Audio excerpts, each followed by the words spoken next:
Hey guys, and I'm gonna give back here for that video, guys. Let's get right into it. Starting off right away, my favorite stack of the week, and I'm 1000% doubling down on this stack. I know it's gonna be very chalky, but it's gonna be worth it in the end. And it's the Herbo stack. Now, Austin Eckler is not in this game. He is doubtful for this game. We talked about it the last couple of videos.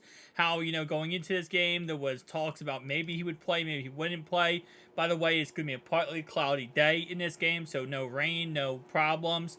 But yes, Austin Eckler is out of this game, so that does mean that Joshua Kelly is the main running back. Now, of course, we're not going to be using Joshua Kelly in any stack possible because he's not a receiving back. He's a pure running back, so there's no reason to actually use him. But that does mean there's going to be more targets being thrown around here against the receivers and the tight end in this game. So that means Keenan Allen, Mike Williams, obviously, yes, Quentin Johnston, Gerard Everett. All of these guys just got an insane boost up. As Austin Eckler, if he's fully healthy, he's going to at least command 10-20% of the target share in any given game. So this just automatically means all of these guys are going to get a lot more targets in this game. Now, Mike Williams is coming off a really poor game, 8.5 points last week versus Miami. The reason why I say it's a poor game is because, there was a lot of points scored in that Miami game. So the fact that he was not able to put up more points than he did is very, very disappointing. Keenan Allen only put up 14.2 points. Quentin Johnston put up 2.9 points. Now, Quentin Johnston might be, a very slidable option this week. Again, like I said, now without, Austin Eckler in the lineup, it's very possible you could make the argument. Now, I'm going to go ahead and just do the typical double stack here. Justin Herbert, Keenan Allen, and Mike Williams. Not Marcus Williams. Mike Williams here. And for buyback options in this Tennessee Titans game, obviously Derrick Henry's an option, DeAndre Hopkins. Keep an eye out to see how he plays, what his situation is for Sunday. Right now he is questionable, so that's definitely something to take into consideration. Or Treylon Burks. And if D-Hop does not play, then it's going to be, again, Treylon Burks is the guy. Now, he didn't miss practice on Wednesday, but it says he returned to practice on Thursday, and it looks like he could be fine for this upcoming game. His first game of the season, he had 4.7 points, but they did play the New Orleans Saints. So I'm actually going to go ahead and do a buyback option here of Treylon Burks. He's very cheap, he's very affordable, and again, I'm not expecting too much from him, but if he goes out there and let's say he puts up, I don't know, maybe a touchdown, 7 receptions, I'm okay with that. That's going to pay off that $4,500 price tag, and it lets me be able to get back on a lot of these other guys, especially, again, if D-Hops is not playing. I love Treylon Burks in this upcoming game. This game really comes down to that exact purpose, injuries, right? Injuries happen. Injuries are going to make or break this team. So because of the fact that I went very cheap with a lot of these positions so far, I can actually go very cheap with our next, go a little bit more expensive with our next position, and that's going to be defense. I'm going with the Giants defense. I know last week they had -1 points versus the Cowboys, but guess what? The Cardinals are not the Cowboys. So I think they can do a lot better versus the Cardinals here, and I really like them for this upcoming matchup. For tight end here, I am going to go ahead and go a little bit down this list here. Keep in mind this Jacksonville KC game is going to be very rainy. It's not going to be good conditions, so that's going to definitely hurt them, both teams, immensely. But go ahead and let me get Evan Ingram here. I think that Kansas City is going to score a lot of points in this game, and this could mean that Evan Ingram gets a lot of, kind of garbage time points if this does become a shootout.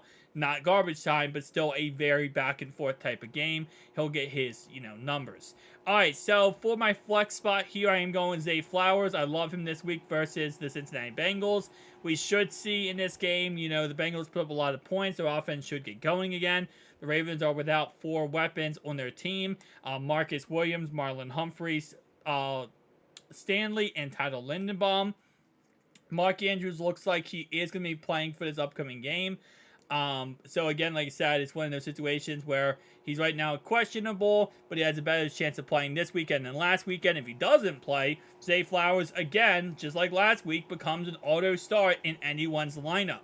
Now, for this game, I've talked about many times, Gus Bus and Justice Hill are very viable options here, as both of these guys are going to now be thrust into the starting role for the Baltimore Ravens, as they aren't able to, really use anyone else because J.K. Dobbins is out.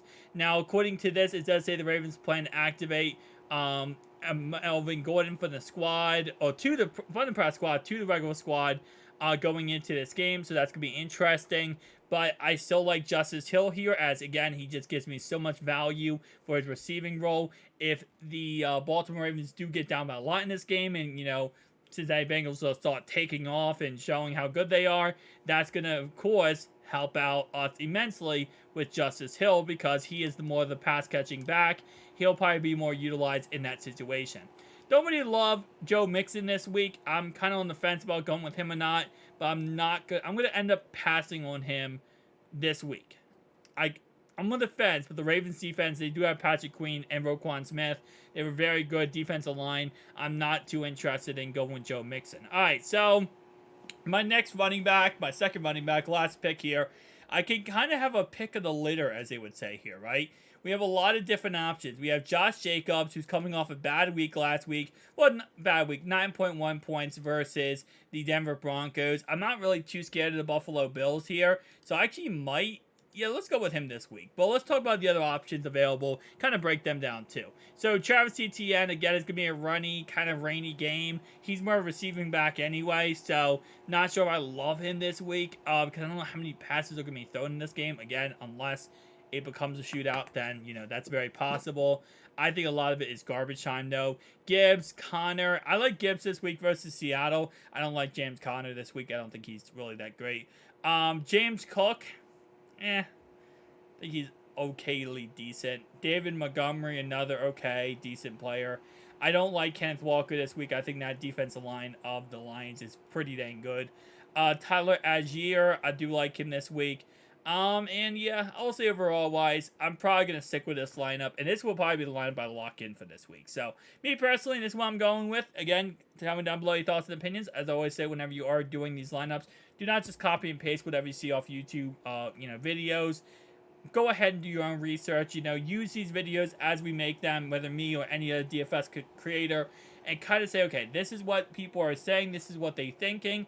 Now I'm going to make my own lineup based on the fact of what they talked about and what I like and what I don't like. So take stuff you like from this lineup, put it on your own lineup, and take stuff you don't like and replace it with stuff you do like, right? So kind of pick and choose whenever it comes to this. No one's going to put out a lineup, you copy and paste and win $1 million. I mean, there's probably one video that I've created in the past where someone has done that, $1 million. But that's beside the point. Guys, tell me down below your thoughts, opinions. See you guys next one. Peace out.